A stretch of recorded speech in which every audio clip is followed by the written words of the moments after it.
ఆంధ్రప్రదేశ్ ఎన్నికల ఫలితాలు ఎలా ఉన్నా కూడా ఈ ఎన్నికల ప్రాసెస్లో గెలిచిన ఒక వ్యక్తి ఎవరు అంటే అది పవన్ కళ్యాణ్.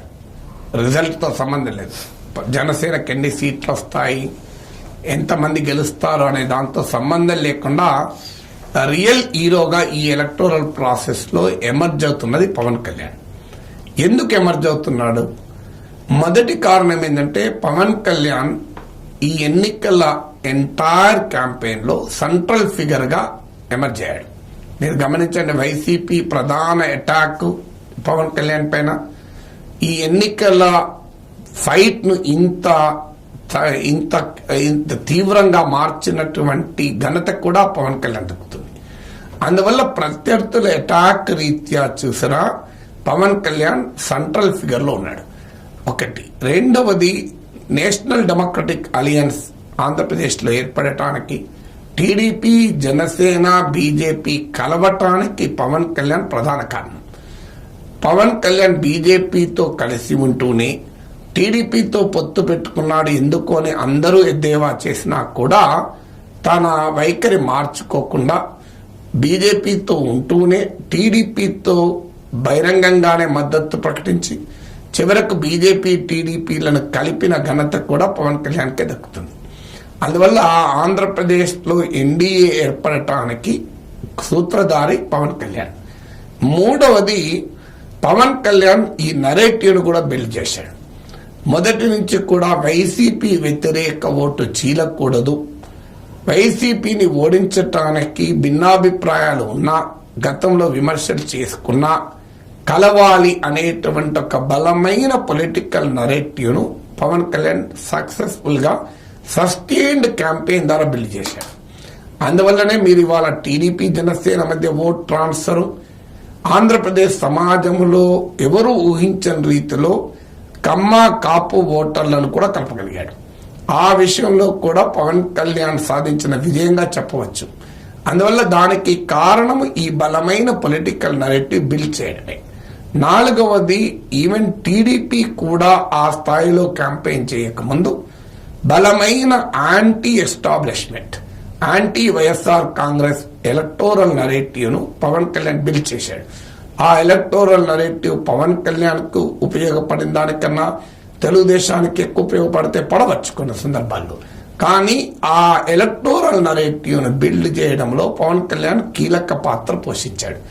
ఐదవది, చంద్రబాబు నాయుడు అరెస్ట్ అయిన సమయంలో, లోకేష్ ఢిల్లీలో ఉన్న సమయంలో వైఎస్ఆర్ కాంగ్రెస్ వ్యతిరేక రాజకీయ శిబిరం ఒక రకంగా నిర్వీర్యమైనటువంటి సమయంలో పవన్ కళ్యాణ్ ముందుండి ఆ రాజకీయ శిబిరాన్ని నిలబెట్టగలిగాడు. టీడీపీ శ్రేణులకు కూడా మనోస్థైర్యాన్ని ఇవ్వగలిగాడు. ఆ సమయంలో పవన్ కళ్యాణ్ చాకచక్యంగా రాజమండ్రి సెంట్రల్ జైలు ఎదురుగా నిలబడి ఒకవైపు పక్కన బాలకృష్ణ, మరో పక్కన లోకేష్ పెట్టుకుని తాను టీడీపీకి మద్దతు ఇస్తున్నాను అని ప్రకటించాడు. సో అలియన్సెస్ బిల్డ్ చేయడం కాదు, అలియన్సెస్ ను అప్రాప్రియేట్ టైంలో బిల్డ్ చేయడం ద్వారా ఒక బలమైన పబ్లిక్ పర్సెప్షన్ ను, బలమైన ఎలక్టోరల్ పొలిటికల్ నరేటివ్ ను బిల్డ్ చేయగలిగాడు పవన్ కళ్యాణ్. అందువల్ల ఆ రకంగా తెలుగుదేశం పార్టీ నిర్వీర్యం కాకుండా చంద్రబాబు నాయుడు, లోకేష్ల కృషి ఎంతో, అంతకన్నా ఎక్కువ కృషి పవన్ కళ్యాణ్ చేశాడు. ఇక ఆరవది, తన పైన తీవ్రమైన అటాక్, దత్తపుత్రుడని, చంద్రబాబు నాయుడు చేతిలో కీలుబొమ్మ అని, తాను అమ్ముడుపోయానని, ఇలా ఎన్ని రకాల నరేటివ్ బిల్డ్ చేసినా ఎక్కడా తన మనోస్థైర్యాన్ని వదులుకోలేదు. ఫలితంగా తన శ్రేణుల్ని కథన రంగంలో నిలపగలిగాడు. ఎందుకంటే ఎక్కడా డిమారలైజ్ అయిపోయి తాను ఈ స్థాయిలో విమర్శలు ఎదుర్కొంటున్నాను కదా అని పవన్ కళ్యాణ్ డీలా పడలే. చాలా మంది Pawan Kalyan full time politician కాదని, సినిమా తక్కువ, ఇంటర్వ్యూలు ఎక్కువ అని ఇన్ని విమర్శలు వచ్చినా గత కొన్ని నెలలుగా కన్సిస్టెంట్ గా Pawan Kalyan anti YCP campaign లో నిలబడ్డాడు. సో ఎవరైనా ఒక పొలిటికల్ నరేటివ్ లో కన్సిస్టెంట్ గా నిలబడితే అది ప్రయోజనం పొందుతాడు. మీరు తెలంగాణలో చూడండి, Revanth Reddy anti KCR political narrative తెలుగుదేశంలో ఉన్న, కాంగ్రెస్ లో ఉన్న, ఎక్కడున్నా అది కన్సిస్టెంట్ గా నిలబడ్డాడు. దాని ప్రయోజనం పొందాడు కూడా. అందువల్ల కన్సిస్టెంట్ స్టాండ్ ఎప్పుడు కూడా ఉపయోగపడుతుంది. సో ఆ రకంగా పవన్ కళ్యాణ్ తన కన్సిస్టెన్సీని ప్రదర్శించాడు. 7వది సాధారణంగా political and electoral narrative build అయి నాకు కూడా సీట్ల సర్దుబాటు వచ్చే వరకు ప్రాక్టికల్ ప్రాబ్లమ్స్ ఎదురవుతాయి. అది పవన్ కళ్యాణ్ కూడా ఎదురయ్యాయి. అయినా కూడా తాను విమర్శలు ఎదుర్కొంటున్నా, తన ఎక్కువ సీట్లు అడగాలి, ఈ సమయంలో కీలకం కదా, ఇవాళ టీడీపీ ఈ స్థాయిలో పోటీ ఇవ్వగలుగుతుంది అంటే అది పవన్ కళ్యాణ్ కారణమే. నిజంగా చెప్పాలంటే పవన్ కళ్యాణ్ పుణ్యమే. ఒకవేళ జనసేన గనక టీడీపీతో కలిసి ఉండకపోతే ఫీల్డ్ క్లియర్ గా వైసీపీకి అనుకూలంగా ఉండేది, అసలు ఈ రకమైన పోటీ ఉండేది కాదు. అందువల్ల ఎంటైర్ ఎలక్టోరల్ ల్యాండ్స్కేప్ ను మార్చిన ఘనత Pawan Kalyan. Entire electoral trend నే ఇన్ఫ్లుయెన్స్ చేయగలిగాడు పవన్ కళ్యాణ్. అలాంటప్పుడు ఆయన ఎక్కువ సీట్లు అడగడం అనివార్యంగా టీడీపీకి ఇవ్వాల్సిన పరిస్థితి ఏర్పడు. ఒక రకమైన డెస్పరేషన్ లో టీడీపీ ఉంది కనుక. సో అలాంటి డెస్పరేషన్ లో ఉన్న సమయంలో కూడా టీడీపీ బలహీనతను ఎక్స్ప్లాయిట్ చేసుకునే ప్రయత్నం పవన్ కళ్యాణ్ చేయలే. ముద్రగడ్డ నుంచి అలా అరుణామ జోగేల నుంచి తీవ్రమైన ఒత్తిడి వచ్చినా కూడా పవన్ కళ్యాణ్ తన బలాన్ని ఎంతో సరిగా అంచనా వేశాడు.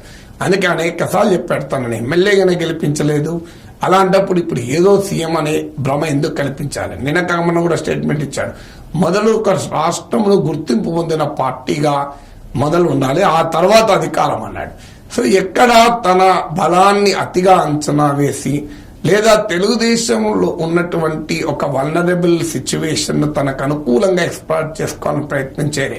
చివరకు భారతీయ జనతా పార్టీకి 6 ఎంపీ సీట్లు ఇచ్చి జనసేన 2 ఎంపీ సీట్లకే చదువుకుంది. బీజేపీకి 11 సీట్లు ఇచ్చినా తాను 21 సీట్లకే చదువుకున్నాడు.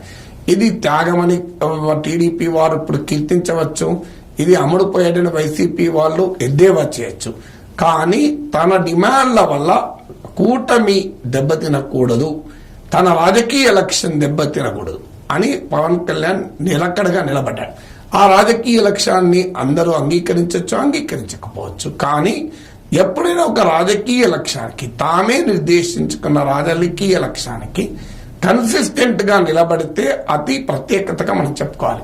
అందువల్ల ఎన్నికల్లో ఫలితం ఎలా ఉన్నప్పటికీ కూడా ఈ ఎన్నికల టోన్ను, టెనర్ను, దీని డైరెక్షన్ను, ట్రెండ్ను అన్నిటినీ సిగ్నిఫికెంట్ గా ఇన్ఫ్లుయెన్స్ చేసింది పవన్ కళ్యాణ్. అందుకే 2024 ఎన్నికల real hero Pawan Kalyan. Man of the match గా ఉండాలంటే గేమ్ గెలుస్తాడా లేడా అన్న దాంతో సంబంధం లేకుండా ఒక సూపర్లేటివ్ పర్ఫార్మెన్స్ ఉన్నప్పుడు అతనికి మ్యాన్ ఆఫ్ ది మ్యాచ్ అర్హుడవుతాడు.